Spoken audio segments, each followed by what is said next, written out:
mai adu o leac de sân din parte și ajută-mă aici. Cum e pișosea? Păi nu e o problemă pentru mașinile care vin? Păi cum e asta și ideea, mitică? Eu întind sârma asta aici, 8 treci și mașina, faci și pană și are nevoie de caușucuri. Eu uite-le acolo, eu îi le schimb și hopa, vin banii. Da.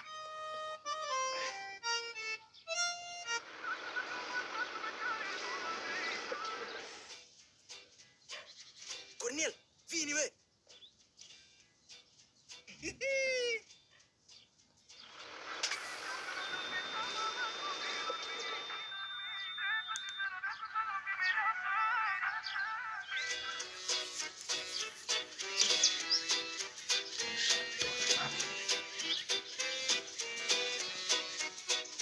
Bună ziua, vreți să vă ajut? Da, sigur, vă rog. J'adore mami! J'adore mami! J'adore mami! Poți să fac o poză cu tine? Sigur. Doamne, uai, ce mă bucur! Băi, te ajut caușucul ăsta, dar n-am așa mare pentru mașina ta de... Doar mâine, dacă vrei. Băi, eu trebuie să ajung la concert. Trebuie să trec și pe la mama azi. Nu puteți să mă ajutați, vă rog eu frumos. Băi, băiete, vrei, nu vrei să știi că noi vulcanizare n-avem în sat. Păi și undeva unde se doară și o seară asta, o pensiune, un hotel, ceva, n-avem și dumneavoastră. Da, e liniștită că te ajutăm noi. Ticază la mitică. Dacă te vede femeia lui, cred că leșâne. Doamne, j'adore mami! Aurică, ieși o leacă afară, fă. Să vezi și leșina asta. Ce-i, mitică, ce mai vrei? Aurică, am o surpriză pentru tine. Uite cine doarme seara asta la noi. Tata! J'adore mami! Bună ziua! Bine ai venit.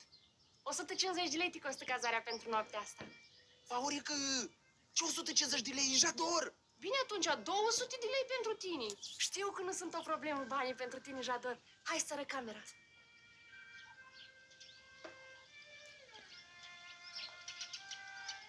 J'adore mami casă la tine. Uite, asta o să fie camera ta. Ai aici televizor, ai pat, priză, acolo ai toate țoalele, cu alte cuvinte ai toate condițiile. Cum să iei bani felul ăsta? Da, ia, lasă-mă, mitică, dar ce la mine acasă? Hotel? Numai eu știu cât muncesc la casa asta, nu trebuie să fiu și eu recompensată. După ce când nu m-a ajuns la nimic, mai faci și scandal. Eu scandal, fă? Tu te auzi o leacă. La ce să te ajut? Avem atâta treabă. Fânul ăla trebuie cosut, animalele trebuie hrănite. Am nevoie de apă de la fântână că nu mai am strop de apă și trebuie să mai fac și mâncare. Gata, fă, că treburile astea sunt pentru femei. Hai că am obosit, că mă așteaptă Cornel la o bere rece.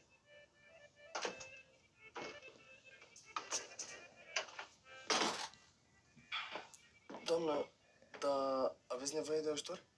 Am nevoie de ajutor, dar cine să mă ajute? Că bărbatul ăsta meu nu face nimic la casa asta. Eu?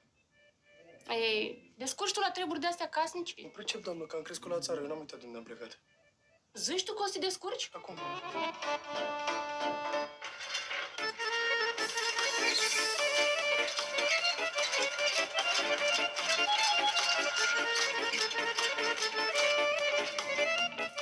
Apă rece, tată!